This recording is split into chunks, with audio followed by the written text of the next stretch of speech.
এই স্বাস্থ্য উপদেষ্টা এর কোনো প্রয়োজন নাই। উনি স্বাস্থ্য ব্যবস্থা বুঝে না, উনি চিকিৎসা বুঝে না, উনি গ্রামীণ ব্যাংকে ছিল এবং ডক্টর মোহাম্মদ ইউনূসের উনি হচ্ছে খুব কাছের মানুষ। এখন স্বাস্থ্যমন্ত্রী আছে বাংলাদেশে, চিনেন ওনাকে? উনি ডক্টর মোহাম্মদ ইউনূসের ভাইফাজা কোথায় আসছে? ডক্টর মোহাম্মদ ইউনূসের স্বজনপ্রীতির সবচেয়ে বড় এক্সাম্পল হচ্ছে স্বাস্থ্য উপদেষ্টা। সবসময় বলে আসছি এই স্বাস্থ্য উপদেষ্টা এর কোনো প্রয়োজন নাই। আপনারা দেখছেন ওনার কোন ধরনের অ্যাক্টিভিটি? উনি যে বেতনটা নেয় এই বেতনটা হারাম হবে।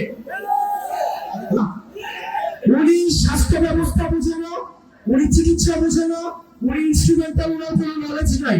ওনার একমাত্র যোগ্যতা উনি গ্রামীণ ব্যাংকে ছিল এবং ডক্টর মোহাম্মদ ইউনূসের উনি হচ্ছে খুব কাছের মানুষ। এই শেষে আপনাদের কাছে আহ্বান জানাবো, দলমত নির্বিশেষে আমাদেরকে কৃষিবাদের বিপক্ষে আমাদেরকে অবস্থান নিতে হবে।